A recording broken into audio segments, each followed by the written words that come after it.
Good afternoon and welcome to this week's Sonar Market Insights webinar, coming to you live from HQ2, our first full week. Well, it's not full week, it's only Wednesday, but the beginning or partway through our first full week in our new headquarters down in Chattanooga, Tennessee. And we're also in our brand new studio, which unfortunately you guys can't see, but it is quite nice, I have to say. It's quite an upgrade from our previous webinar location that more or less resembled a cave, I would say. But yeah, we're definitely upgraded here. So we also had a release earlier this week, 3.4. We launched a few changes to the watch list, to the maps, to our freight data grid and location, or location forecast data, excuse me. So we're going to go over those. Again, Brad Ganane here from the Sonar team and our Director of Market Insights, Sonar, Sultan, the jack of all trades, Zach Strickland, back here with us as well. So we're excited to show you some of the new features. For those of you that have been with us for a while, you can certainly attest that we're constantly adding to enhance this platform to make it more useful and as easy to use as possible for our users. So with that, I'll let Zach go through the first couple enhancements we made over the past week. Yes, sir. So you can see here in the Sonar Sue box that was created several, I guess, months ago now, you can click up there to get a full review of this for the existing Sonar users. You can see everything that was added. It's general release notes, if you will.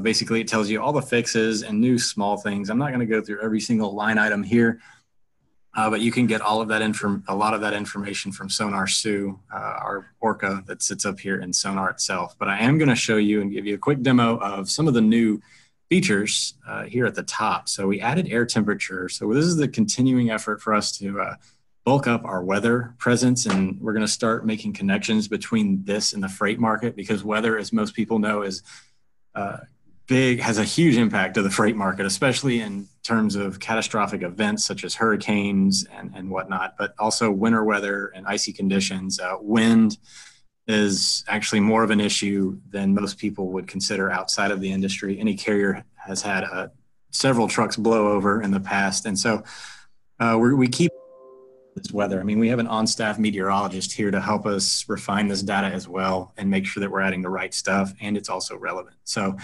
without further ado, let's get started. So we've got, as most of you know, you can click on our map now and it'll pull up this screen down here, which will open up this section full of either freight data or weather data. The location forecast is the weather data. The freight data is our list of indices that you see. One of the new things that we added was this new category button that you see here. So now you can sort this how you see fit in terms of what you want to see, but you can also come over here and click, like say maybe I'm not interested in weather, and I can turn that on and off, especially since I'm looking at freight data.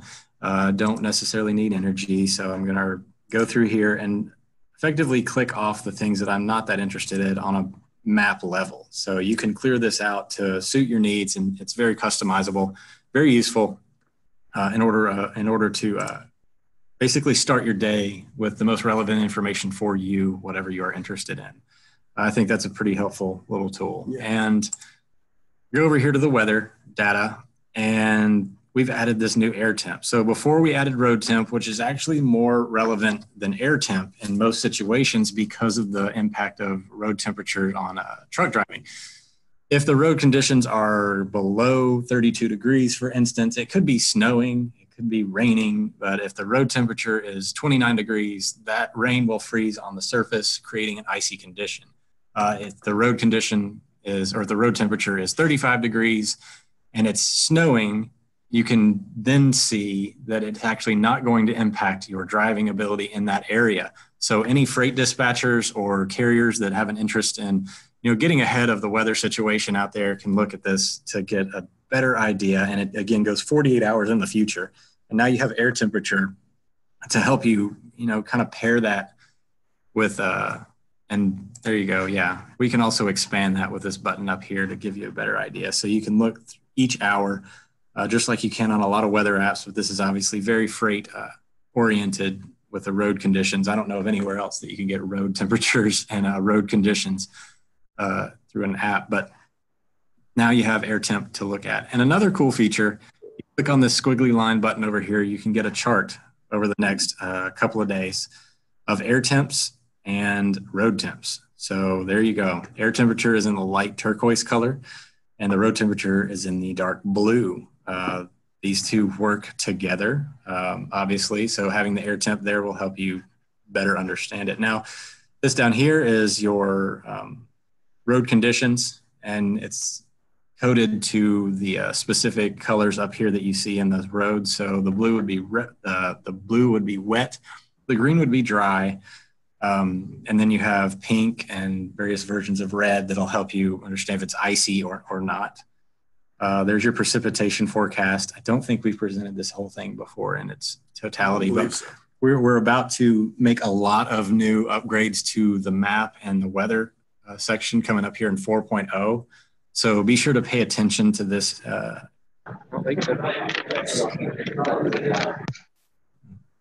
in the upcoming week. Right before T19 is when we're going to release a lot of these. Kicked out of. Yep. And yeah, and T19 again is I heard you talking. T19 in Atlanta, May 6th through 8th. We're really excited. We'll have Sonar Training on site, something that we did back at our event in Dallas at FreightWaves in November. It was really nice to meet a lot of our existing Sonar customers, those that were prospects, and certainly, further discuss Sonar and its uses. And of course, with the launch of this massive upgrade enhancement, that we have coming, it'll be a nice place to discuss and definitely also educate. Learn more about, what the data means and what it can do. And on that note, we'll start kind of giving we'll dive a little bit into the data here. Let's go on and talk about, this was a data set that we added in the weeks past, but we simply didn't have a lot of it. We only had the last 8 or 9 months of it. This comes from the FMCSA. This is fleet counts over time. We're actually doing a lot more work with this data upcoming to help us gauge just exactly how much, how many more how much more capacity is being added to the market, essentially. As people enter or new companies form, new fleets form, this is an important figure to look at. What I find interesting with this, and you're going to see, I'm going to go through these granularities here in a second, but this pink line right here is the carriers over 1,000 units. So these are your large carriers. Again, over the last several months, there has been a rapid increase in large carrier, 1,000 fleets and over. Again, the number was pretty small to begin with. Yeah, and talk to us here on the top left, so that it looks like the bottom data set there is the large fleets. So yes. The smallest in number. Mm-hmm. So that's going to make the percentage easier to inflate, if you will. So looking right here, this is your 1 to 6 fleet count. So that's going to be a lot of owner operators. Again, some of this data has people that have not deregistered their fleets because they have to register every 5 years. Again, we're doing a lot more work with this kind of data in the future to clean this up and make sure that it's a little bit more relevant. So you are going to have some carriers in here that don't necessarily exist at this moment, but upcoming in the future, we are working to get a much tighter number. But for now, you can use it in terms of movement, and that's what I pulled up here is the relative index. So you can kind of follow along. This number right here is going to be the absolute value of the number, and you can pretty much guess this is your 1 to 6. The smallest one is going to have the most in it. Mm-hmm. Then you're going to have your second smallest one, which is 7 to 12. Right here, your FCTCS. If you're a Sonar user or trying this out, simply go into the symbol bar up here, or when you're comparing, and type FCT, and that'll give you a list or a drop down. But there's also a category called fleet count that you can use there, and they're all organized in just national granularities. And then you have 12 to 19, and you're 21 to or 20 to 99, and 101 to get that one. 101 to I 999. think it's Yeah. 999, And then 1,000 plus is right here. Yeah. All right. Yep, So- and just really quick, maybe going into the enter symbol to show, how easy I think it is to. Yeah, so you can either go right here to fleet count. You can see them all lined up here with their little quick descriptions. So you don't have to memorize anything.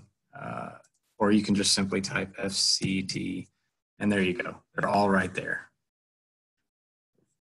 Very cool. And this is something I think that a lot of people have between this and Class 8 truck orders have had their eyes on.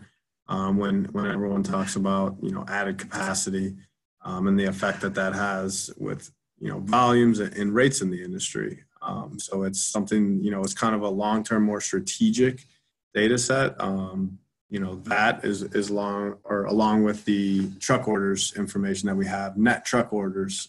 Yes. In Sonar as well, I think are really helpful in figuring out and looking at some of those long-term, more strategic data sets to get an understanding of the directional movement of the market, right? When we talk to a lot of customers and prospects asking, what are your forecasting capabilities? I think these are certainly very important data sets to take into account when you talk about understanding supply and demand in the freight markets, showing this massive add of supply, I think is something that's certainly important to be aware of. Yeah, no, I mean, anytime that you add trucks, the capacity increases, and that's going to put downward rate pressure on the market because you're going to have a lot more supply available for the demand. And to transition off that, I'm going to show our last new feature that we added here, and hopefully it helps the user experience a little bit more. Clicking on this manage symbol, I just created a watch list, and I picked the market table. And I was going to quickly just run through how to make one of these things with the new feature. So you see now that this looks totally different from your screen that you had before, and it makes it a lot easier. And we've consolidated a lot of these.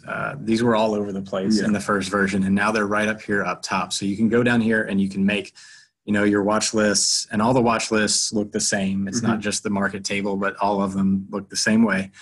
When you're building it, you can go in here and you can click out here and do, pick out your favorite index and say, I want all of these, and click on the boxes, or you can go in and click individual ones. Or if you already know what you're doing, you can simply go into this search feature and type in any individual lane or index that you want to see. One of my favorite new features that we've added probably in the last month or so, Brad, is the bless you, is the market table. And I wanted to go through that just a little bit here if you wanted to talk while I made this. No, absolutely. I think what we've tried to do and what we're continuing to do from feedback from our customer base and prospective customer base is to provide more, we kind of call it spoon-fed analytics, if you will. And one of the ways that we've attempted to do so is in creating this widget, the market table, where it allows you to view various of our truckload data sets or our load transaction data sets, if you will, and see all of the data, or what we would describe maybe as the near time or load transaction data points for each specific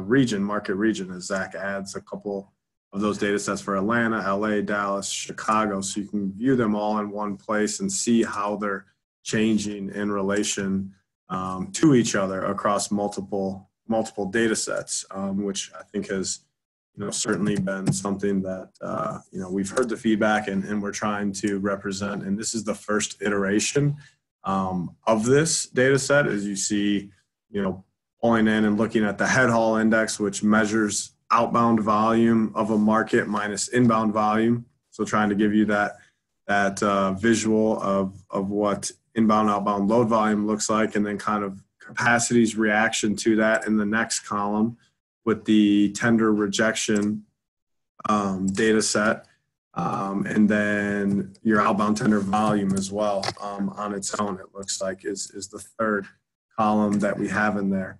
All with the idea that, we want to show its current value. We want to show its day over day change, which is the color. So red being a negative day over day change, green being a positive.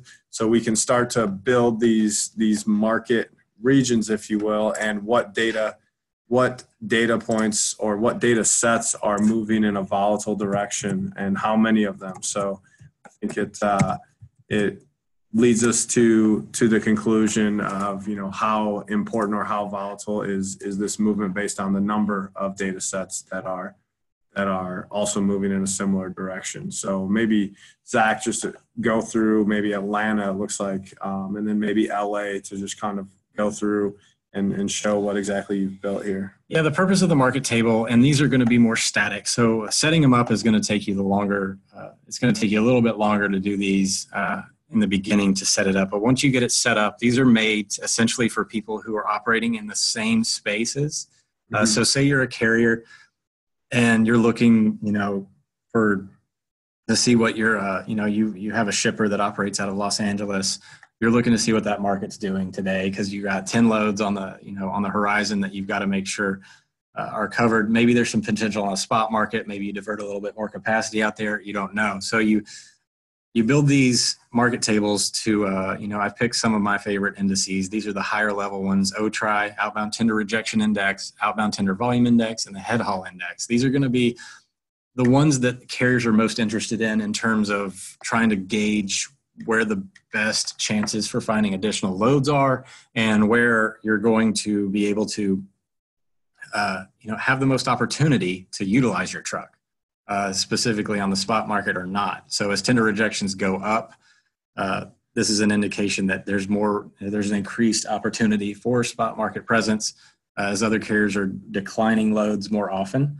Therefore, allowing some of these shippers are actually going to put their loads back out on the spot market once they're turned down, or maybe they don't. Maybe they go to their second and third option. But as tender rejection rates increase, and as head haul values increase, as volumes increase, if you get all three greens here, that's a pretty decent sign that market is going to have at least near-term pressure on rates. Now, I'm not saying every single time this is the case. You want to look at this over a period of time. But if you are operating in this market today, you clearly want to go and look at more research. And you can click on any one of these boxes and say, look, my head haul index has jumped up. Back here in early April, it was actually a little bit higher towards the end of the month as outbound loads increasingly outweigh the inbound loads, carrier's paradise, if you will, in terms of finding freight. And that's exactly what they want to see. Now, shippers do not want to see this. They want to see the exact opposite thing here. They want to see this go down. They want an oversupplied market. They want a lot more inbound freight than outbound freight, and that's going to put downward pressure on rates. Also, it's going to guarantee them that they don't have to worry about going out and finding a carrier.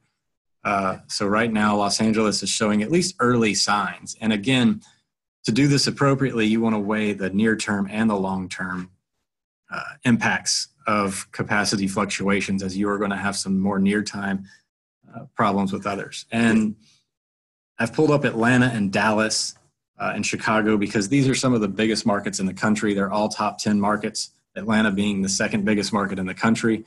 So paying attention to what these markets are doing, and this is what I have built actually on one of my market tables when I look at every day. I always go in here and I look to see if there's anything happening in the big markets. And I have Outbound Tender Volume Index, monthly change, yearly change, just to get a little bit more perspective on what's happening. So what are we looking at with Atlanta? It looks like every single field, that you've built is going down. It looks like in decreasing day over day, and then it sounds like you have the weekly and monthly up as well. So even weekly and monthly. So what's going on there? Yeah, seeing these all red is essentially, a lot of the feedback I think we get is I want to look at something that tells me what to do with rates or capacity or whatnot. It's going to mean different things to different people. So you just have to figure out where you are in this particular market at this moment. We are working towards having more targeted responses and answers, so you don't have to go in here and evaluate each market to this level every day. But for now, this is a great way to just get a quick overview of what's happening in some of your more popular markets. For me, it's Atlanta, Dallas, Joliet, which is right outside Chicago, Los Angeles, Harrisburg, Seattle. Seattle has been a little heated this year. That's why I have that on there. I know it's kind of the off season for Seattle in the Northwest right now, but it's starting to come back down a little bit. And just like anything, you click on it. This is a very easy and functional tool to use to get more, at least near-term data, but also a little, evaluate a lot of things really fast. Right now, I'm looking at Seattle saying, okay, as a carrier, with all these being red and day-over-day decreases, knowing what I have here, they're all volumes, so they're down day over day, they're down month over month, they're down, year over year. These are all signs that market is very soft right now. So if you're a carrier and you're looking to, move into these markets, they are, it's not as good as it has been from a week, month, or day. And if you just click into the outbound tender volume for Atlanta, for example, I think this is a really good example when you go a little bit further out. And we see that, I think of those that may work in and around Atlanta on a regular basis or a seasonal basis understand that they're certainly affected by things like produce season and produce pushes. And something that we see happening year over year, it looks like mid to late April into beginning of May. But having right now the year over year volumes being much lower, I think that just speaks to the fact that, it's really important to see what's happening as it's happening, right? We know that these seasons are going to kick off, but are they going to happen on, April 8th this year or April 27th? Absolutely. When exactly are they going to happen? And I think hopefully this, market table that you've built, and then also, looking at the chart as well, kind of provides that where we were at on April 17th is today, I believe. Yes. Where we were at on April 17th of last year may be a completely, different. No, and you can see that that's actually the case. We were on our way up last year. Volumes were increasing. Things were getting hotter in Atlanta, as they normally do in the spring. We tend to have a pretty big March. Things will recede a little bit in April just because it's the end of the first quarter. And everybody has a little bit of a lag in order to catch up their production cycles. But also they're pushing a lot of freight out, getting on this spring seasonal pushes, getting things out into stores, seasonal equipment, stuff of that nature. Construction starts to really pick back up once everything thaws out. This year we've had some natural disasters in the Midwest. So anytime that there's a natural disaster, there's going to be a lagging effect on the freight market because all the construction equipment and moves, it's going to create this pocket of demand. So anytime there's a hurricane, for instance, you don't necessarily see that impact the next week in terms of the freight volume increasing, but you will see it over the course of the next couple of months in terms of volumes coming in and out of these areas as demand increases for construction products and equipment. Sure. And right now, Atlanta, not to say that they're tied to construction heavily, but they do have a lot of shippers in that market, and it's very down. That's a big red flag to me coming up for this spring, as that really fell off a cliff here over the last couple of days. And I think that's a good segue into part two of someone's question. Do you guys think, and I'm going to defer to you here, do you think that the recent jump in Midwestern rejections can be completely chalked up to weather effects, or is there something else influencing it? And maybe we can pull up a map really quick to take that one on the fly and see what we're seeing quickly from a rejection standpoint in the Midwest there. So yeah, let's look at tender rejections in the Midwest. So tender rejections, of course, have shot up over the last week or so, and it's been mainly due to the fact it's been in two regions. The Midwest, which has largely been Michigan, Ohio, this corridor right here. Also a little bit of stuff happening in Wisconsin and whatnot. But also the Southwest, down here around El Paso, Laredo, some of these tender, and of course I have the straight tender rejection up. I should probably pull up the weekly change. There you go. And this one right up here has been destroying the scale, Michigan up here. So tender rejections, I don't think this is weather related. Tender rejections have really increased in this area over the last week or so. If we look at it over the course of 2 weeks, we get a little bit smoother response, even a monthly change. But still, this market up here, very hot in terms of tender rejections. I don't think it's weather, because the weather that came through when this shot up was rain. And rain doesn't necessarily have that big of an impact in Michigan. They don't even care about snow, if you will. A lot of these tender rejections, it's hard to tell what the exact reason is, but they're going to give you the earliest warning sign, and you don't necessarily need to know why these are going up. Just know to look in this area. Things are looking grim for the shippers. As tender rejections go up, they start to see more of these. You're going to see more spot market opportunities if you're a broker, if you're managed transportation. It's the first place you look every day is, where are my tender rejections increasing? Because I have to go and find coverage for my freight in these markets first. Yeah. That's where that market table will really help out as well.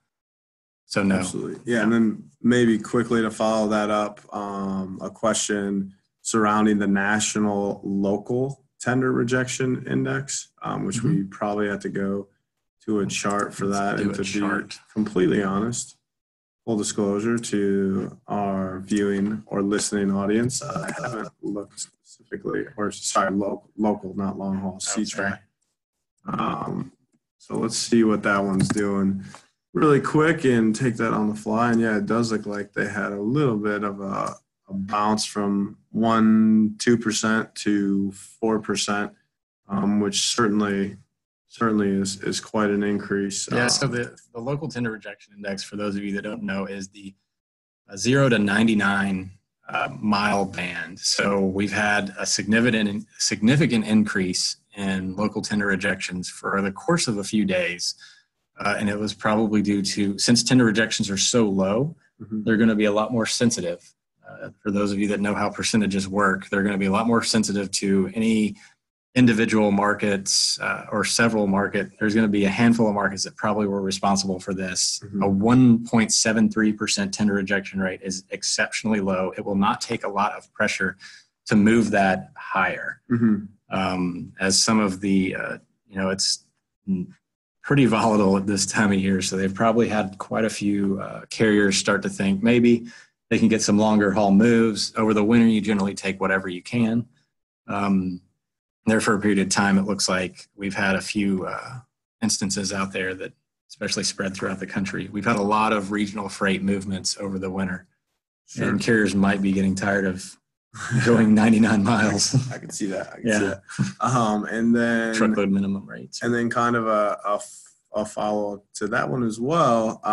We have a first-time viewer here, so thanks for joining us. And just curious, at a high level, where does your industry data come from? And is it aggregated or is it internally cultivated based on what he's seen so far in the UI? So I'm assuming that question's referring to a lot of the load volume tender rejection data sets, which we do receive anonymized and aggregate from our service providers, and then display within the UI.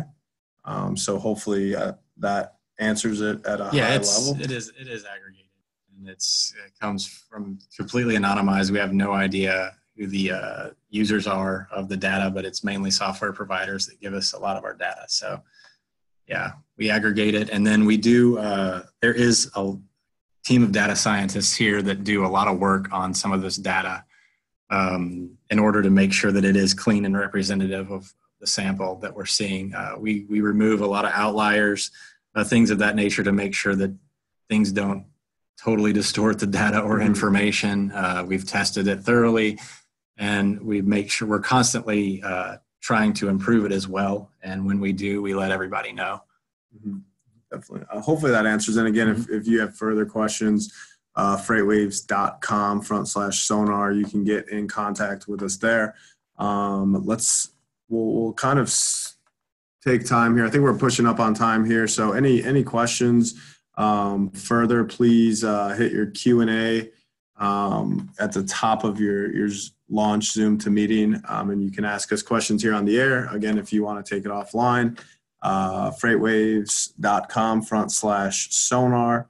Again, we will hope to see a lot of you, many of you down in Atlanta, May 6th through 8th. We'll have guys like Zach and some of our data scientists and people responsible for creating this thing and analyzing the data within it will be on site. A team of market experts. Yeah. Lots of new market experts this year. We've got intermodal market experts now, a lot of maritime, oil market, housing, lumber even. So there'll be a lot of people there available to help anybody that has any questions on any macroeconomic data for sure, or any industry specific information as well. Yep, absolutely. And that's Transparency 19. And you can find that as well on our website, freightwaves.com. We'll hang here for a few minutes if we get any further questions. If not, thanks again for joining us, guys. Hopefully learned a few new things and how Zach sets up and runs his day, and also some of the new features and enhancements. So we'll see you guys again next week at 2 Eastern. And again, we'll be here for a few minutes if we have any further questions roll through.